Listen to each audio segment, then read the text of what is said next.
Hello, I'm Carrie Murphy, and I am the Director of Curriculum and Instruction at Grenada Huntley East Chain School District. Today, I'm going to do a presentation on the GHEC Elementary Standards-Based Report Card. The GHEC school has been making improvements throughout the summer and this fall to the manner in which the school reports progress to parents and students at the elementary level. The GHEC school will slowly transition into an elementary standards-based report card. The transition of all subjects will take a couple of years until fully implemented. Research has shown that standards-based grading more accurately represents the progress towards mastery of standards than the traditional grading system.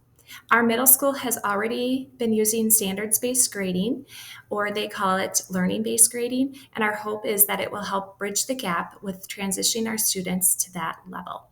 I'm going to close out this window and then I will get started on an overview of how the transition and change will look at the elementary level for this upcoming school year.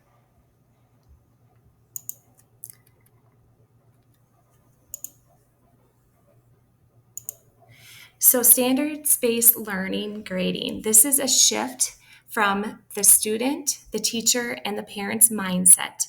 We need to shift our mind from letter grades to learning. So if you look here, this is the standards-based learning cycle. It starts here with teaching. The teacher focuses on instruction and on standards. And then this is where the learning is going to occur, and students are going to learn skills to meet the standards. And then the teachers are going to do assessing, and students will complete tasks to assess if they meet the standards. So these tasks may be formative assessments, which means like daily assessments, or they might be summative assessments, like at the end of a chapter or unit. Then the grading will occur, and the teacher will indicate if each student has met the standard or has not met it. And if they have not met it, this is where the teacher will identify the knowledge gap, and then they will reteach the standard. If the students complete the standard and meet it, then they are able to move on to the next standard. Now, how does standards-based grading differ from traditional grading? So the first point is grades are accurately represents the progress towards mastery of standards. And then skills will be assessed to show if the student has mastered and or whether they are working at grade level. So you'll see if your student or your child is working at grade level. The standards-based progress report gives parents a better understanding of their children's strengths, so what they are excelling at, and areas to improve, so the skills that they are struggling with.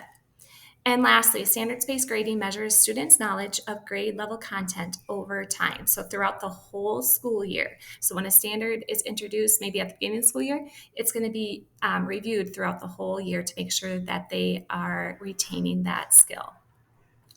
Now, what is the purpose of standards-based grading? So, the purpose of standards-based grading is that grading measures a student's mastery of a set of clear defined learning targets called standards. So we will go off the Minnesota State standards, and this is what we will be communicating. We'll be communicating the standards, the objectives, and the skills. So I like to use this as a visual to help me understand traditional grading versus standards-based grading. And I think it's a great visual for parents. So imagine you bring your car to the mechanic and they look at your car, and under traditional grading, they would say your car is a B plus condition. So your car is in B plus condition. Well, you would think that's probably not very helpful. Instead, what you would want is like a checklist of what is working and what is not working. So look over here at the standards-based grading of this car checkup. So if you look, the engine is great, the battery is great, the transmission is great, the brakes need some attention, and the tires are okay. So looking at this way of standards-based grading on this car, you can see that everything is working good except for the brakes. They're broken. Now, wouldn't that be good to know? So as a parent, wouldn't it be good to know that this is what needs attention? So that's why we're transitioning to this standards-based grading. As a parent and as a teacher and even as a student, you can see some clarity of what is going right and what's going wrong. So looking at this traditional system, all you get is a letter grade, and that often offers little insight onto what your student is excelling at or what they're struggling at or what they're on track with. So throughout the year, you'll see that students will be assessed and reassessed to see if they truly know the material using a variety of tools and assessments. All right. Now, standards-based grading is focused on the end result and not the journey. So we have to keep that in mind. So standards-based grading looks at the key concepts or standards and overall understanding that students have on them. And we are going to be focusing on the end result and not all the attempts that they take on the road to the end of that result. So I'm going to look at this graph or chart over here.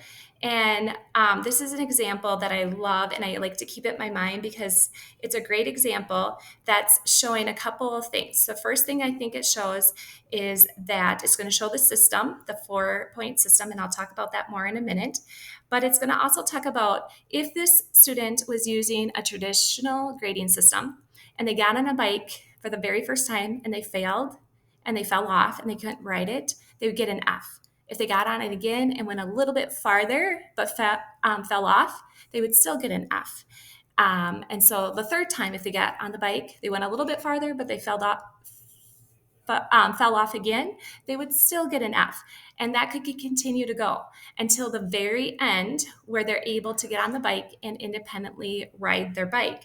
And then they would get an A there. But if you think of that in a traditional grading system, F, F, F, F, F, F, A, you average that out, that student is still going to get an F.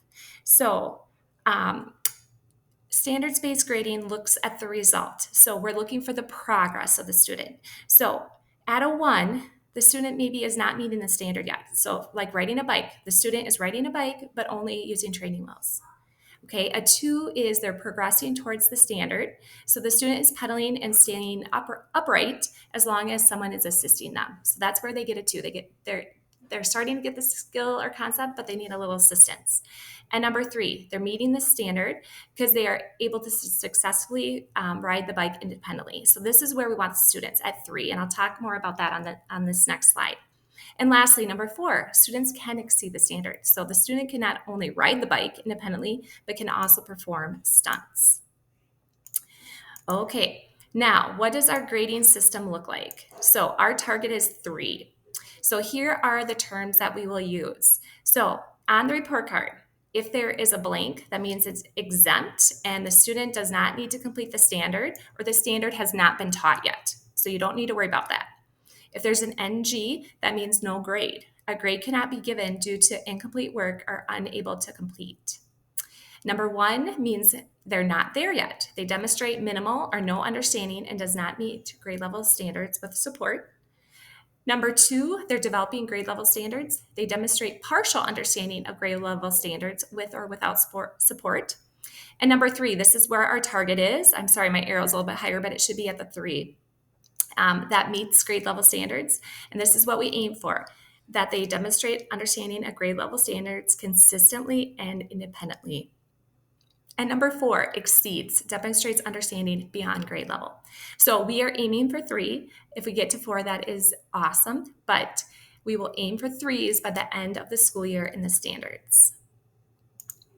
Now, I want to make one little comment. The biggest misconception is standards-based grading is that 4, 3, 2, 1 indicates an A, B, C, D. It does not. This is just a different rating scale. Now, this year, the GHEC Elementary is focusing on transitioning to a math standard-based portion of the report card for K through 5. We want to slowly change and implement the standards-based grading. We don't want to dive into it. We want to do it correctly. So This portion will help us better communicate to parents the link between the Minnesota State standards we teach in our curriculum and the classroom and how we assess student achievement of standards. You will notice that this will measure the student's knowledge of grade level content and skills over time by reporting the most recent and consistent levels of performance. So in the classroom, the teachers will be constantly reteaching, reassessing the standards if students are at 1 and 2s, and even at 3s, they'll just make sure that they're maintaining that too. So the past, under math, we have had 3 categories under the math: daily work, assessments, and math facts. Now that doesn't really give us a good indicator of what the student is excelling, on track, or struggling with. So we are changing it to standards-based grading, and what we have is the Minnesota Power Standards. And I'm going to go through each report card to show you exactly what it's going to look like. Now, the kindergarten report card looks like this. Kindergarten actually was probably the most close to standards based. They will have their pluses and negatives for knowing and not knowing, for reading, and for all these other skills here. The change that they will have is the math, and under the math, they now have 4, 3, 2, 1 grade scale system for their standards. And then they have a back page. And I want to mention too, on the back page, all the grades K through 5 have an updated personal social skills work habits. They will have new categories: respect, responsible, and ready. And those are our 3 R's at GHEC. Respect has listens carefully, shows consideration of others, follows classroom rules. Responsible has shows effort, stays on task, and completes work on time. And ready has follows directions, prepared to learn, and works cooperatively with others. So these are the 9 new personal social skills or work habits that kindergarten through 5th grade will have. So they're all the same, and they all focus on GHEC's 3 R's. Now on to 1st grade. So you'll see 1st grade, the report card will stay the same in all areas where they'll get E's and S's and even N's. However, the math now has the math standards, the power standards, and you will be getting a 4, 3, 2, 1 or an NG. An NG can also pop up too. So that is the 1st grade one. The 2nd grade one, it looks exactly the same as 1st grade. You have your E's and your S's and NGs for the reading and for all other areas, except the math. The math will now have your standards for 2nd grade, along with the 4, 3, 2, 1. 3rd grade, this is where it changes a little bit. We go from E and S's to letter grades. So in the past, all these other areas have gotten A, B, C, D's, and NGs. And that will stay the same. However, math will now change to the 4, 3, 2, 1 point system for their math standards. And 4th grade will be the same. Everything stayed the same except for the math standards have entered and the 4, 3, 2, 1. And lastly, the 5th grade. The 5th grade will be the same as 3rd and 4th, and the math 5th grade standards have been entered. Okay, just I want to remind you that if it's left blank, that means that standard has not been taught and assessed yet. So it's okay to have blank ones. They just mean the teacher hasn't got to it yet in their curriculum. All right, so as I wrap this up, in conclusion, as we continue to develop and refine our grading and reporting practices, it is our goal that these improvements will give you an accurate and thorough information about your students' achievement toward a standard throughout the whole school year. So this will result, I like this little quote that I found: standards-based grading aims to make classroom grades more valid, reliable, and transparent, ultimately providing an accurate reflection of what skills and knowledge students have mastered. So our primary goal and focus at Grenada Huntley East Chain is we want to create better learners who are knowledgeable, they're reflective, they're lifelong learners. So we feel going to standards-based grading will help us as teachers, will help the students, and it'll help you as parents so that you are able to help them at home if they are struggling. And in conclusion, if you have any questions or wanted more information about standards-based report card, you can certainly contact your classroom teacher.